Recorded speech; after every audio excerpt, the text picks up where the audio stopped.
Ya na kusalimu kupitia jina la Yesu Kristo.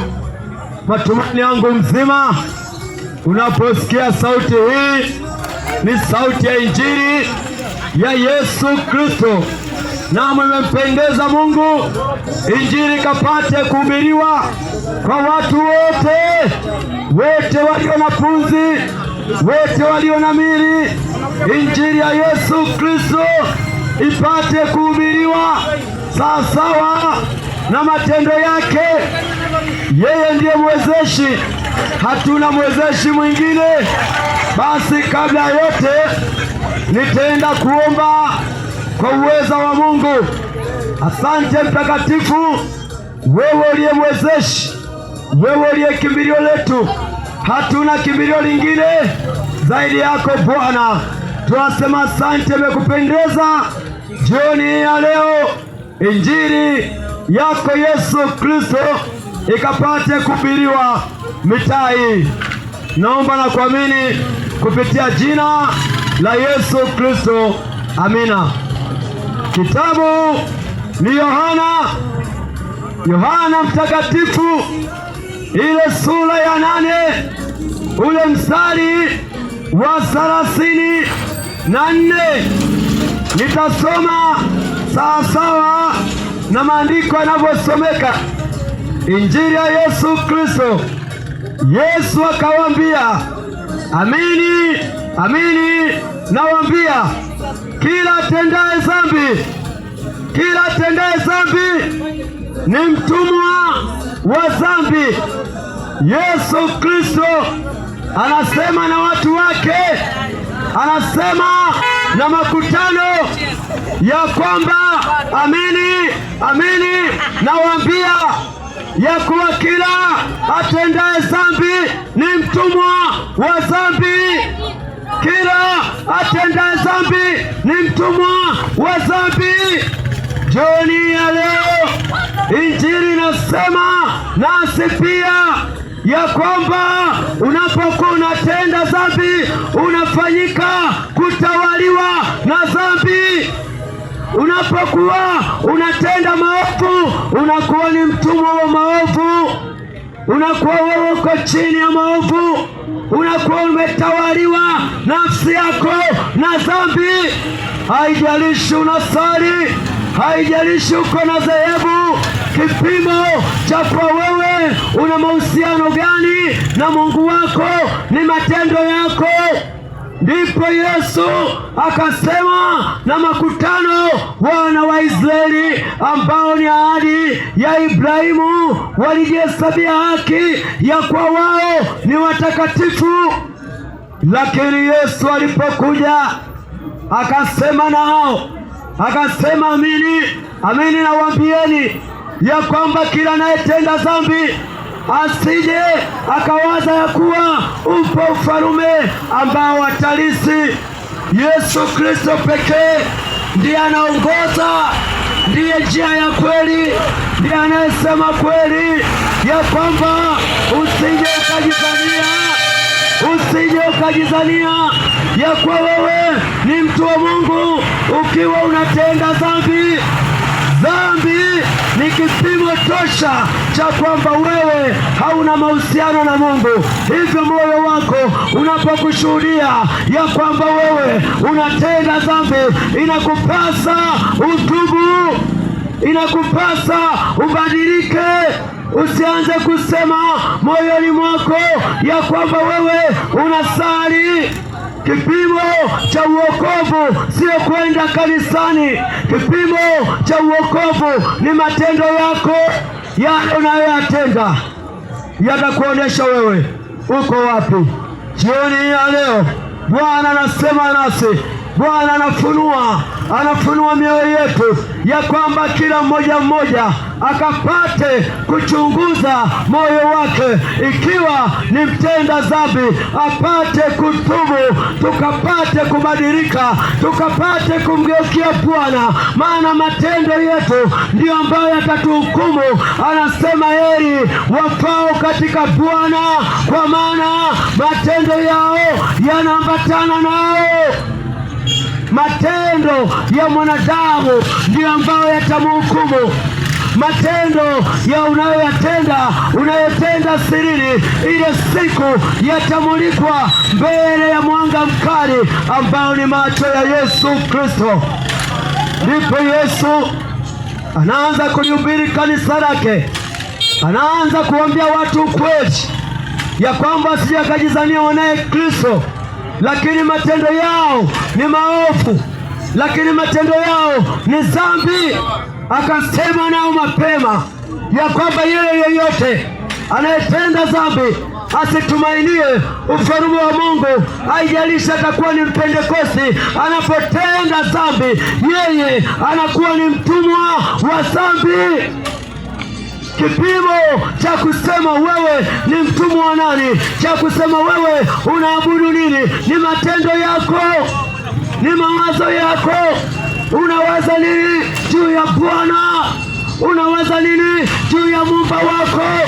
Siku zimekwisha, ni wakati wa kujitafakari. Kila mmoja achunguze jinsi anavyoenenda, achunguze jinsi anavyosikia, achunguze jinsi anavyotenda, maana hukumu ya Bwana inakuja, ghadhabu ya Bwana ii karibu. Bwana anakuja kuliondoa kanisa lake. Hivyo heri ukafanyike kuwa kanisa la Bwana. Utafanyikeje kuwa kanisa la Kristo? Maandiko yameweka wazi.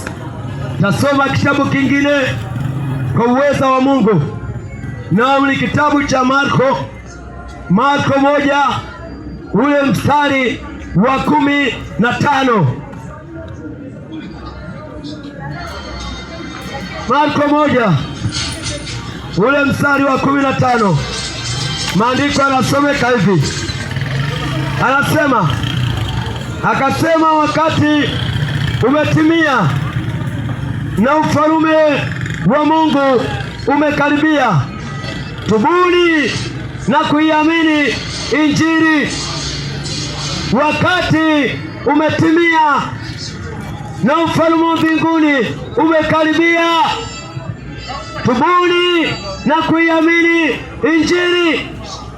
Kutubu ni kuacha, kutubu ni kugeuka dhidi ya matendo yote uliyokuwa ukiyatenda.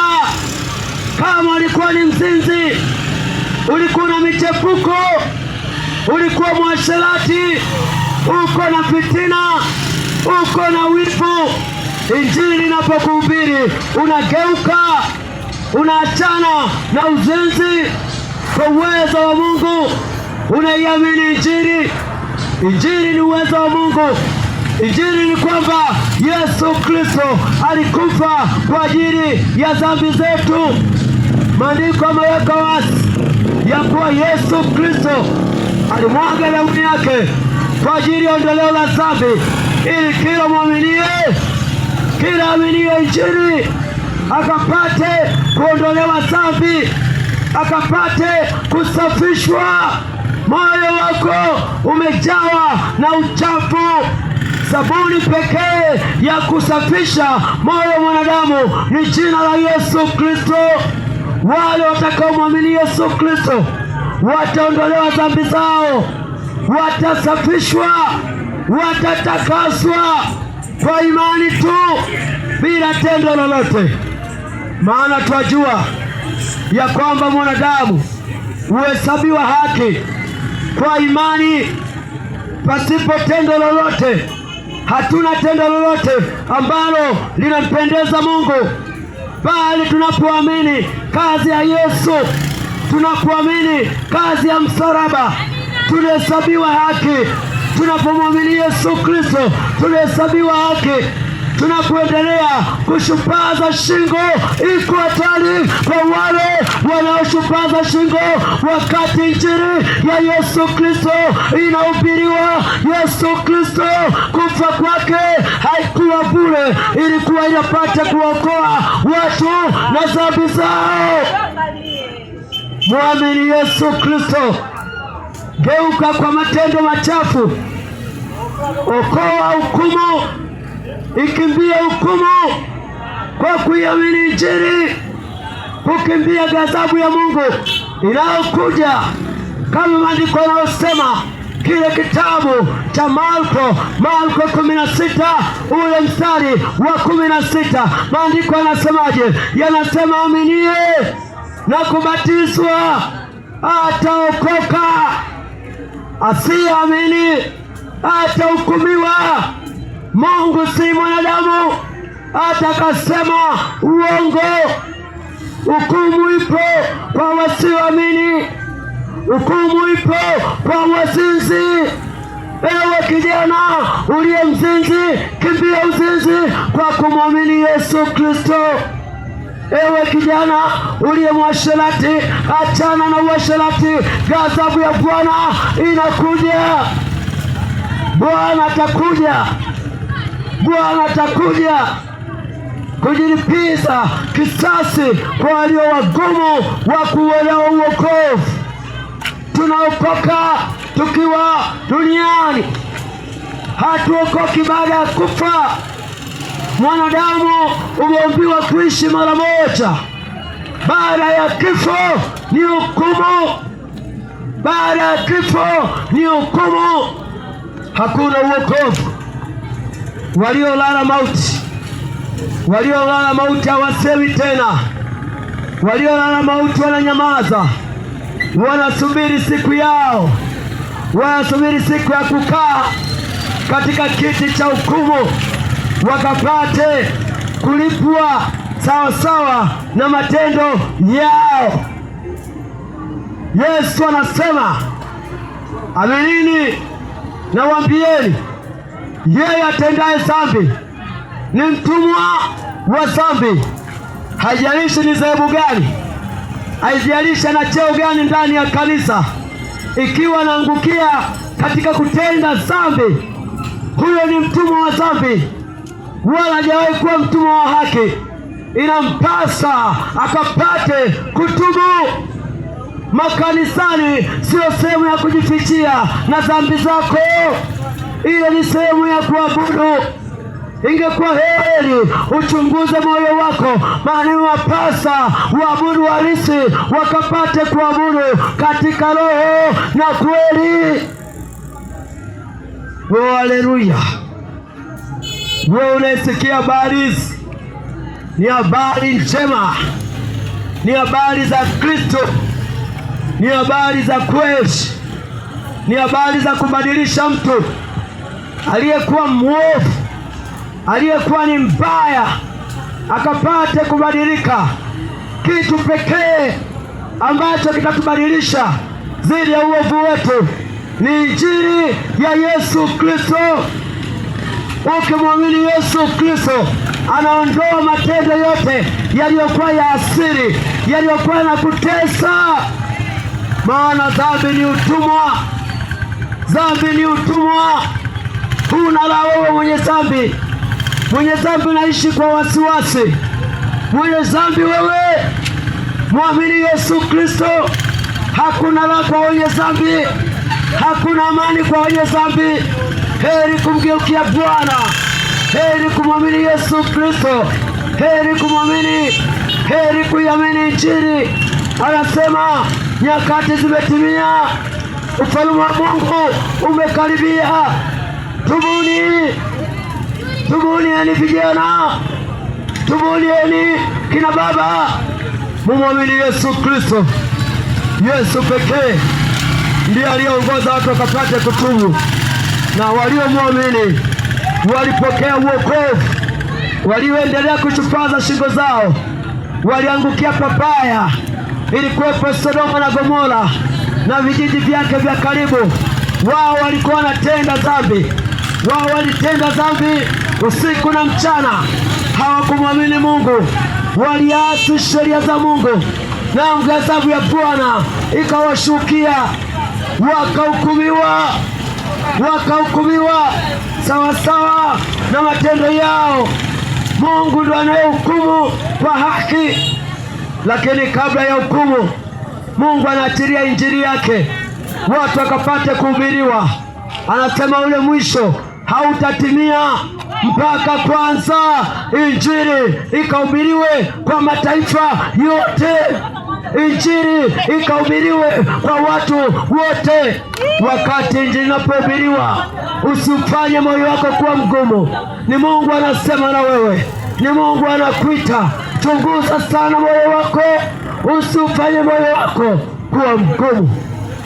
Watu wanainua viburi. Neno la Bwana linapokuja wanalizarau, lakini hapo mwanzo kulikuwa na neno. Pasipo neno hakuna kilichofanyika. Wanadamu, vitu vyote tunavyovipenda, tunavyoviishi, neno ndio lililosababisha. Utakuwa ni mtu wa ajabu unayekataa uokovu, unaipenda dunia, unakataa Mungu, unapenda dhahabu, unamkataa Muumbaji, unapenda pesa, unamkataa anayekupa pumzi. Mungu pekee ndio aliachilia pumzi kwa mwanadamu, ili mwanadamu akapate kuishi, ili mwanadamu akapate kupumua, ili mwanadamu akapate kuwa na afya nzuri. Ni Mungu anayeachilia yote hayo, lakini anasema mimi ni Mungu mwenye wivu, imewapasa wanadamu wote muniabudu mimi, musiwe na miungu mingine. Wewe angalia Mungu wako ni nani, chunguza moyo wako, unaabudu nini? Je, unaabudu pesa? Unaabudu mume? Unaabudu mapenzi? Moyo wako umeelekeza wapi mpendwa? Moyo wako unapenda nini haswa? Heri ungezipenda sheria za Bwana, heri ungezisikia. Asema wanaheri watu wale ambao wanalisikia neno lake na kuliishi. Wanafananishwa na watu wenye akili waliojenga nyumba zao juu ya mwamba. Ijapo mvua, kimbunga na upepo, haitaangushwa, itasimama. Haleluya, haleluya! Jina la Bwana libarikiwe. Imependeza sana Bwana mahali hapa pakahubiriwe injili.